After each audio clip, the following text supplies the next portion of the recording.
Tahimik ko na yung problema mo. Ngayong wala na sila, wala na mag-i-implicate sa akin. Except for you. May something kayo ng janitor, no? Brian ang pangalan niya at wala kaming sang. Hindi pa lang, halatang-halata na. Si Susie, wala, umalis. Ang sabi, may kikitain daw. Hindi ko kaya na mawawala ka eh. Mamamatay ako sa pagtamis sa'yo. Bati na tayo. Kung sisiraan mo sina Ana at Karen, wala kang mapapala. Ako sa'yo, mag-iingat ako. Asawa ko ang may gawa niyan. Alam na niya na may kinalaman ako sa peking Ana Karenina. Sapat na yan para maglaho ka. Siguraduhin mo lang na hindi titigil to dahil magkakaproblema tayo at ikaw ang mas mawawala.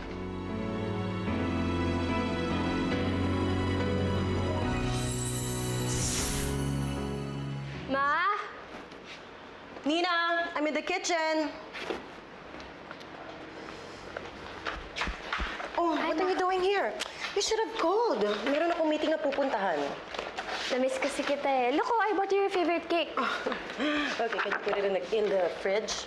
And I'm sorry, but I have to go now. Meron akong importante mga kausap. I'll see you later. Alright? I heard them. Alam mo ba kung anong sabi nila? Ang babaw mo raw. Kasi ang saya-saya mo na dahil okay na kayo ng mama mo.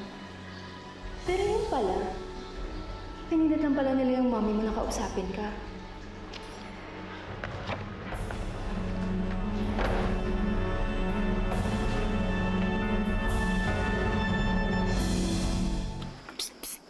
Guard.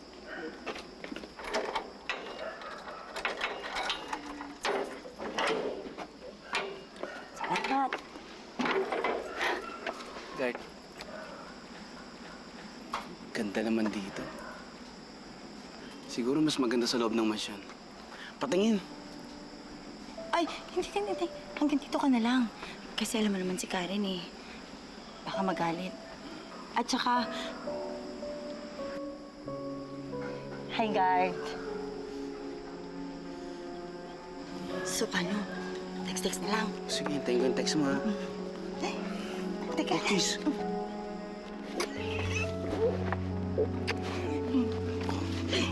Sweet dreams ha. Hindi, mas sweet ka pa sa dreams.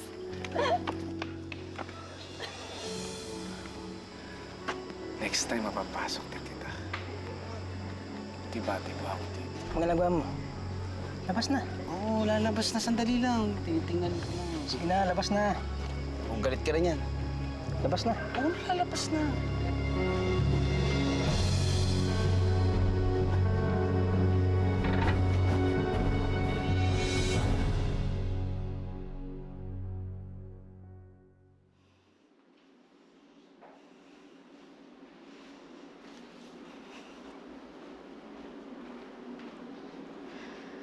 Ana,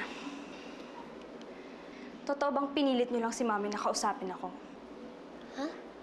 Tinatanong kita, kaya sagutin mo ko. Totoo bang pinilit niyo lang si Mami na makipagbati sa akin?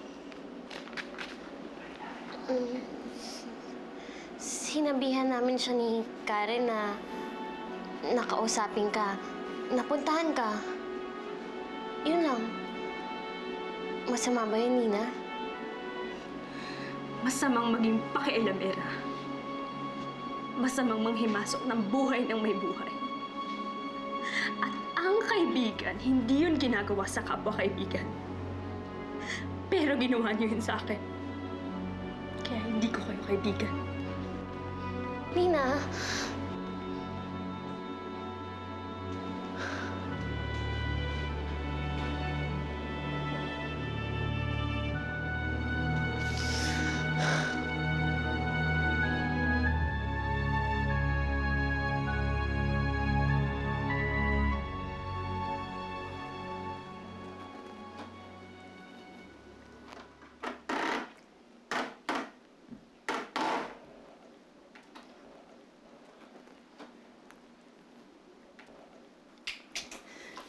Saan kayo galing? Ba't gising ka pa? Dahil inaantay ko kayo. Saan kayo nagpunta? Ang sabi ni Aling Berta, umalis kayo dahil meron kayong kikitain. Hindi! Meron akong binili. Yung totoo na alas 10 na, may binili pa kayo? Ano yun? Sapatos. Na yan yung luma nyo. Ay, Ayun na nga, anak. Hindi, sapatos nga to, pero hindi ito yun. Ituro ko lang. Anak, naiwala ko sa taxi. Alam mo naman, makakalimutin na ako, may edad. Ang tawag yun, senior moments. Hindi, Nay. Nagsisinungaling kayo. Nagpakita kayo kay Kadyo, no? Ako? Si Kadyo? Ako ba? Iyo? Iyo, anak. Si Kadyo ako makikipagkita Ano ka ba? Hindi Matulog na tayo. Pagod na pagod ako eh. Matulog na tayo. Nay, ha? Oras na malaman ko na sinira niyo yung usapan natin at nakipagkita talaga kay Kadyo, magagalit ako sa inyo. Karen, tama na. Ano ba? Ayoko pinag-uusapan yan si Kadyo, tsaka... Iyo? Ha? Iyo? Ay! I'm so tired. Pagod ako, anak. Tuloy tayo, anak. Nay, hindi pa kayo magpapalit? Hindi na, anak. Pagod na talaga ako. Tsaka... Sige na, anak. Tulog na. Tulog na. Love you.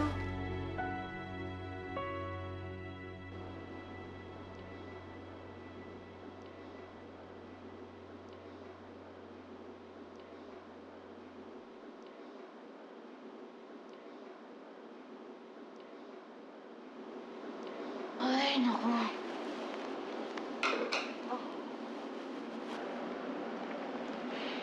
Alam mo, pakiramdam ko, nakipagkita na naman yung nanay ko kay Kadyo. At kapag nalaman kong totoo yun, mag-aaway talaga kami. Uy, relax ka lang.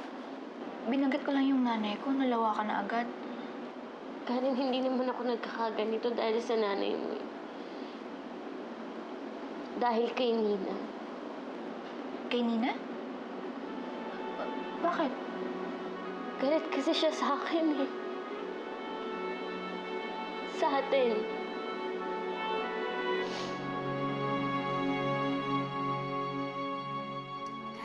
Nina, mag-usap nga tayo. Bakit? Nagsumbong na ba sa'yo yung alaga mo?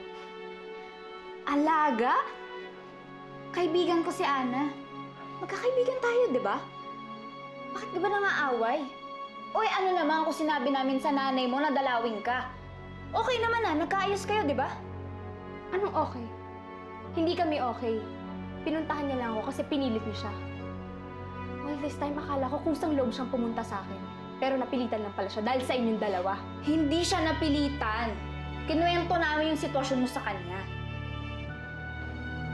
Ana, Karen, wala kayong karapatan na pakialaman yung buhay ko. Akala ko mga kaibigan ko kayo. Hindi naman pala. Hello, Nina! Ang kaibigan nangimasok sa buhay ng kapwa-kaibigan nila kung alam nilang makakabuti naman. Masama ba yung ginawa namin? Nalulungkot ka dahil sa nanay mo, di ba? Kaya ginawa namin ng paraan para maging masaya ka. Masama ba yun? Karen, tama na. Ito kasi! Porket magaling sa art, ang arte-arte na. Akala ko pa naman kaya ka-deep kasi marami kang talent. Pero sa totoo lang, Nina, babaw-babaw mo. Kung ayaw mo ng kaibigan, bahala ka sa buhay mo. Nina, sorry. Hindi ko naman alam na susugod siya eh. Karen!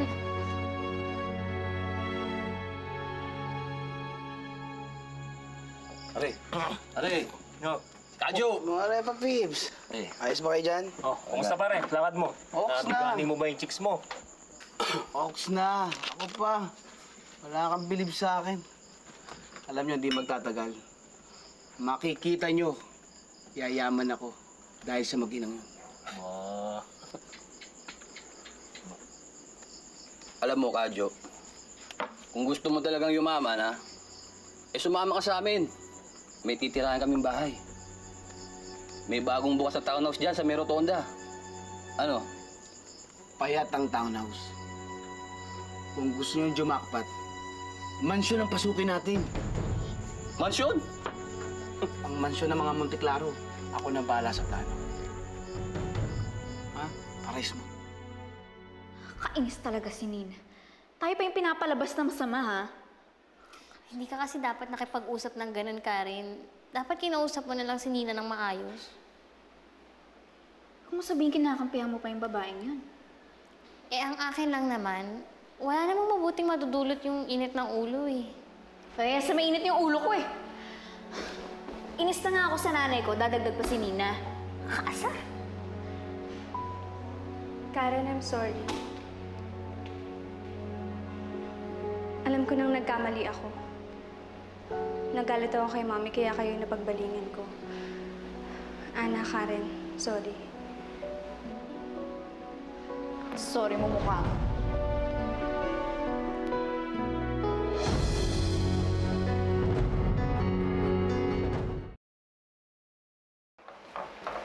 Berta, Ma'am! luto na ba yung breakfast? Malapit na po, ma'am. O sige, ihain mo na ha. Tatawagin ko yung mga bata. Ay, ma'am, nako.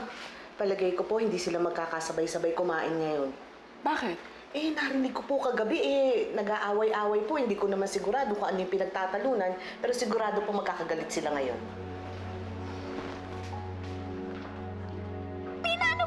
Ikaw huwag ka malikot!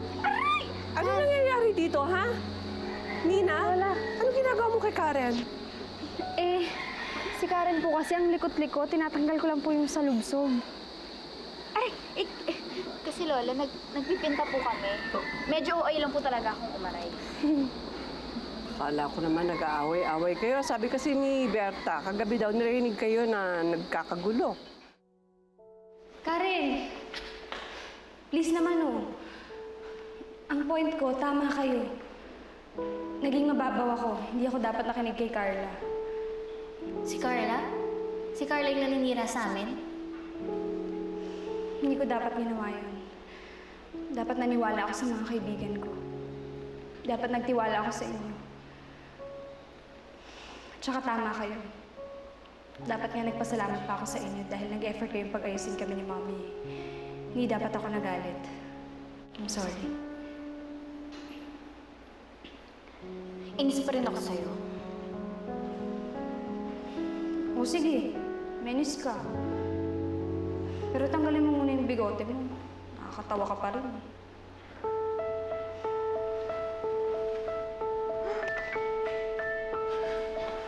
Kanina pa ba yun?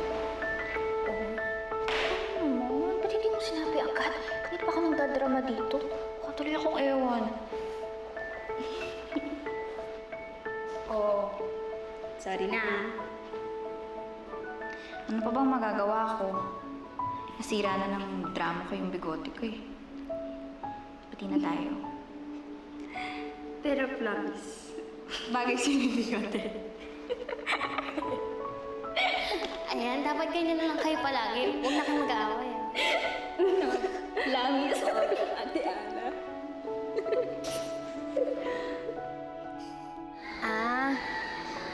Lola, meron lang po kami hindi pagkakaintindihan, pero naayos na po namin. Mabuti naman kung gano'n. Huwag na po kayo mag-alala, Lola. Okay na po kami. Yan ang gusto ko, ha? Gusto ko maging magkakaibigan kayo. Ha? Oh.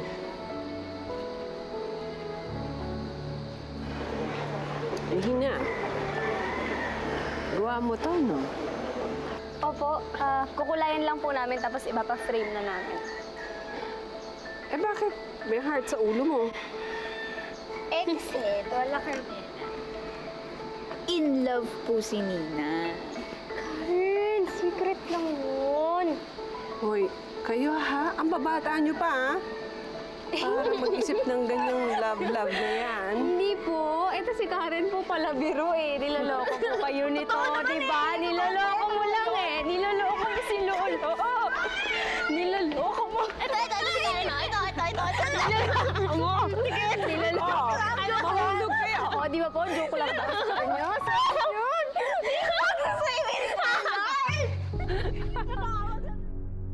Punta ka ba sa office? I'll drive in. No need. I'll drive. Abel, tumawag si General Onyola. Nakita na ng mga tao niya si Andres. Oh, nasan daw siya? Patay na siya. Sinalvage daw. Eh, si Angel. Hindi pa nakikita. Pero hinahanap pa rin siya. Posibleng buhay pa rin si Angel. What?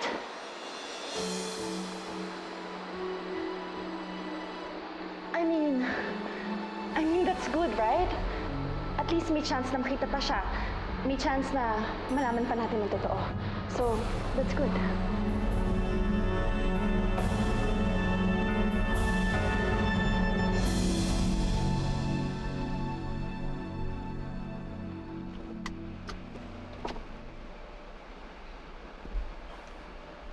Nagtago ako gaya ng gusto mo. Kaya bigay mo na yung buong bayad na pag-usapan natin para hindi na talaga ako magpapakita. Bubuuin ko ang bayad ko sa'yo kapag natapos mo ng trabaho mo. Anong trabaho? Di ba patay na yung mag-ama? Ano pang gusto mo? Si Angel, buhay siya, nawawala. Palpak ka na naman. Kaya hanapin mo siya at tapusin mo siya bago pa siya magsalita. Dahil oras na kumanta ang batang yon, ikaw ang tatapusin ko! Oh, look! Yan si Nina. The emo janitor lover. Siya ba yung sinasabi mong may gusto sa isang janitor? Yes. Sinong nagsabi sa inyo niyan? Sino pa bang ibang pinagsabihan mo? Well, if you can figure it out, si Ana Karenina. Kaya lang, tatlo nga pala kayong Ana Karenina, di ba? Hindi ka naman madaldal. Hindi rin naman may issue si Ana. So, sino kaya? Si Karen? Siya ba nagsabi sa'yo? Akala ko ba matalino ka? Obvious na tinatanong mo pa? Kung matalino ka, bakit ka magkakagusto sa isang janitor? Duh. Yuck. Winter. Patay na ang peking Brent? Oo, Daisy. Tingin ko gusto siyang patahimin kaya siya pinatay. Tapos isa sa suspect si Peter Calzado. Well, ngayon, pinag-aalam na siya ng mga polis pero nagtatago pa rin. Yung anak niya, yung Angel, hindi pa ba nakikita? Hindi pa nga yun. I really hope buhay pa siya kasi siya lang yung pag-asa natin para mahanap kung sino talaga yung kasabwat nila. Pero akala ko ba yung kasabwat yung detective? I know. Pero I think there's someone else. Someone close to us. Sino? I don't know yet, but I'll find out soon. Well, maybe the real question is, how will you find the real Ana Karenina now? Ngayong wala na si Brent. Tapos, peke naman pala yung findings ng detective na kinuha mo. Baka buhay pa si Maggie. Baka kailangan nating hanapin ulit si Maggie.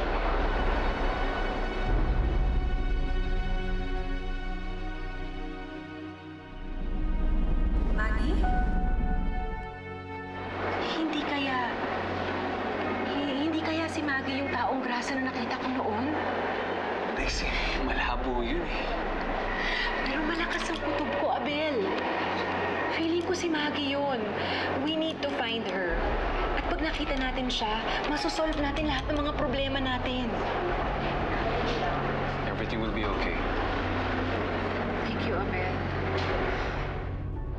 Karen, yung ba si Brian? Okay, Nina? Ay, oo,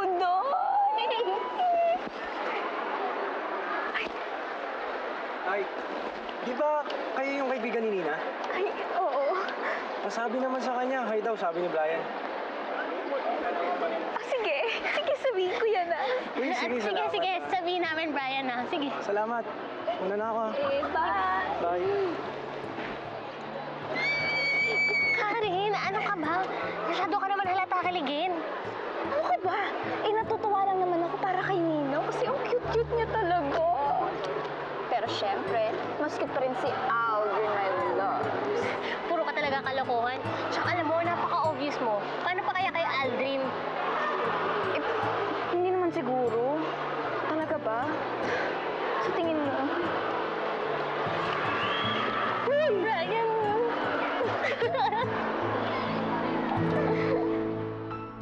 What's this?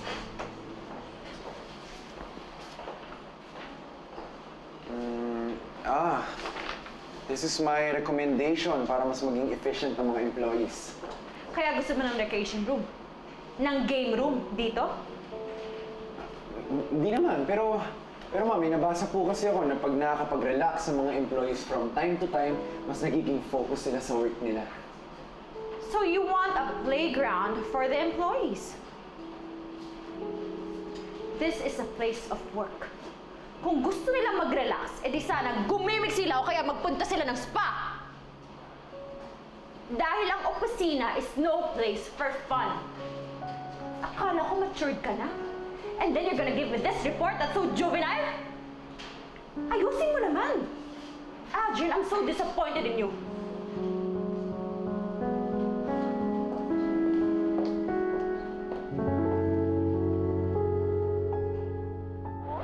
Sigurado akong kikiligin si Nina dahil nag-high sa kanya si Broyo. Huwag ka na nga maingay, Karen. Baka mamaya magalit pa yung sinino. Sige ko. Bakit naman siya magagalit? Buti nga yan, nag-high sa kanya yung crush niya. Oh, ayun na pala si Nina. Tara, dali. Ayun na siya. Nina! Nina! Nakita namin yung crush mo! Nina!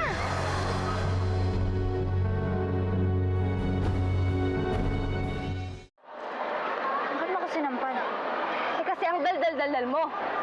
Sinabi ko na nga sa inyo, sikreto lang yung tungkol kay Brian pero pinagkalat mo pa rin. Hindi ko naman pinagkalat eh. O hindi. Rinig na rinig nga kita eh. Dada ka ng dada tungkol sa kanya. Nina, ako lang naman yung pinagsabihan ni Karen eh. Alam mo, Ana, kung ikaw lang yung pinagsabihan ni Karen, hindi yun malalaman ni Carla. At hindi rin yun dapat malalaman ng buong school. Nakakahiya. Pinahiya niyo ako. Nina, hindi! Nina, sandali, hindi ko naman ginawa yun eh! Nina!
Karen, isipin mo nga, baka may napagsabihan ka nang hindi mo alam.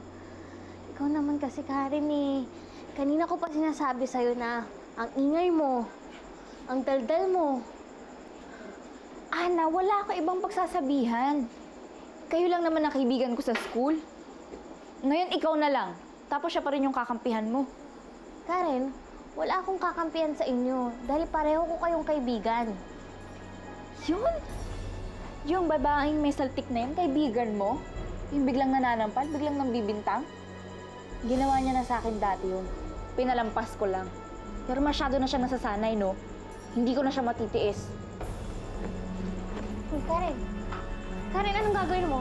Karen, sandali!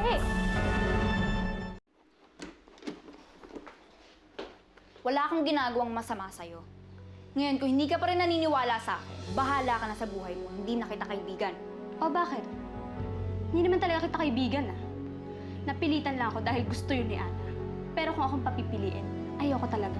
Dahil ang ingay-ingay ng bunganga mo, butangera ka. Alam mo kung ano pang butangera? Ano? Etong kamay ko. Aray! Aray ko!